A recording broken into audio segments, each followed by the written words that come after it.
everyone, here is how I did this shadow work embroidery piece. And this design is something that I put together and is available on my website for an instant download. And all of the materials are linked down below as usual, along with the timestamps. Yeah, Henry. My 9-month-old son Henry is helping me do this voiceover, so FYI. Okay, to begin, I ironed out my fabric and placed my pattern piece so I could trace the outline.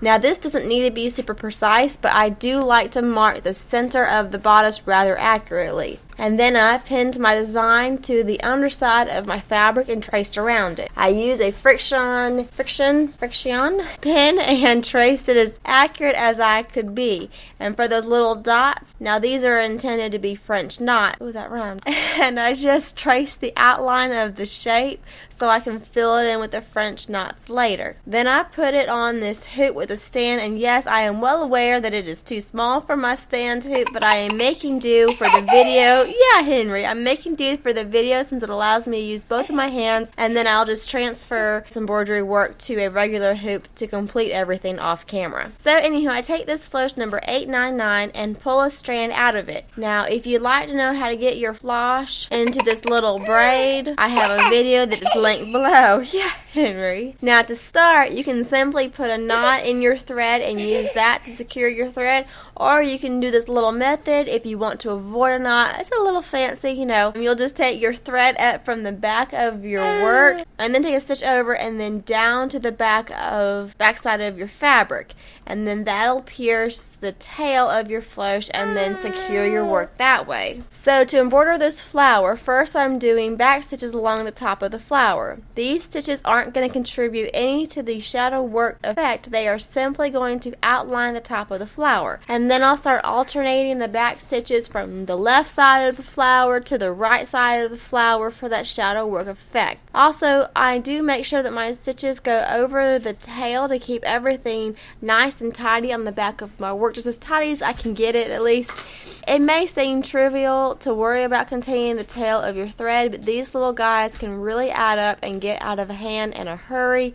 So then I continue the back stitch alternating sides, and it's this alternation that provides that lovely shadow effect behind your fabric. So the smaller your stitches, the more crisscrossing you'll have, which means the stronger shadow effect, the more color, you know, the bolder it'll be. But you don't want to make your stitches so small that the stitches themselves don't look nice, if that makes sense. So I tend to stick with about 1/8 inch or so. And then you'll see that I'm at the bottom of my flower, and all of the flower is now shaded, but the bottom of the flower still needs to be outlined. So similarly to how I started at the top of the flower, now I'm just going to back stitch to complete the bottom of the flower. And there you go, that's the pink flower done.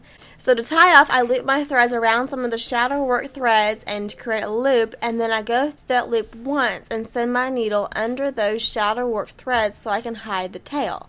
So moving on to those leaves, I am using 2 greens to give some depth to this work. So the first green is number 3347 and the other green is 3345. So I just tied my floss into a knot to secure it here, and then I brought my thread up at a point on the leaf, and then I began that back stitch alternation. While the overall shape of each leaf is basically the same, there are some minor differences.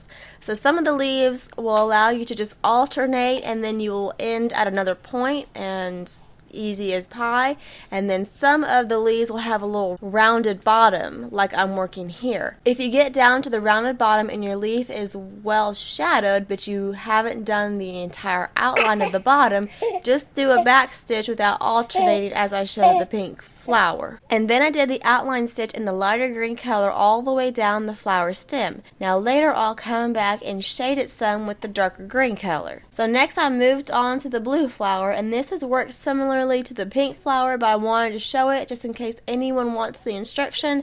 I began at the top of the flower doing the back stitch along the entire shape to do that outline, and if the flower was much bigger than this, then I would have shaded each of those little petals individually. So I would have gone back and forth alternating, doing the alternate back stitch to do each petal. Now either way, I'm going to do the back and forth to create those lovely crisscrosses that will build the shadow look down the entire flower, like the body of the flower, if that makes sense.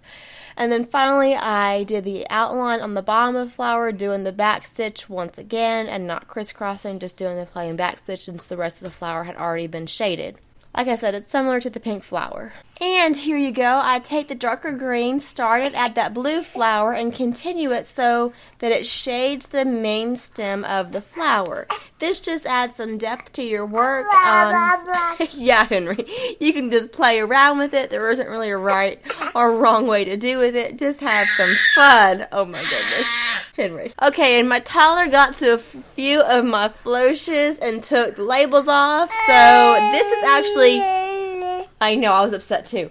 So this is actually not number 775, but I will look up that number and caption the correct number into the video. So I took this light yellow color and I used it to make a bunch of French knots to fill in those little bubbles, if you will, that little bubble area. Again, there is no right or wrong here. Do it as densely or as sparsely as you wish. I'm also using this darker-ish yellowy orange color. It's actually number 725 to make more French knots. And I think the combination, again, just adds some depth to your work. And I think that having another texture like French knots mixed in with this shadow work embroidery, it just gives a little bit of sparkle, if you will. So then I use the yellow color to do the petals of this little round flower, and if you are noticing a pattern, you would be correct. So I'm going to do the outline on top of the flower using the back stitch, and then I'm going to alternate that back stitch along the sides of the petal to give that shadow work embroidered effect. And then finally I'm going to do the back stitch, or maybe 2 back stitches to finish the bottom of the petal, whatever makes sense for the size of the petal you're doing. And then lastly, to fill the center of those flowers, I'm taking those blue again and beginning on one side, if you will, of a circle. I know there's no sides to a circle, but beginning on one side of the circle, I'm taking a stitch, and then I'm going to the other side, like kind of 180 degrees, if you will, taking another stitch. And then for this circle, I complete one side before completing the other side of the circle. But another way, and I've done this too, to do a circle is to alternate each side. So you would go on one side of the circle, come back to the other side, and go back and forth. Either way works just fine. And there you have it. Those are all the shapes explained. So once I was done with my work, I ironed my pen marks away, and this is my finished work. I hope this video was helpful and hopefully not too distracting with the little one. If you have any questions, please leave them in the comments below, and I will do my best to answer them. And as always, I appreciate y'all for watching, and I hope to catch y'all next time.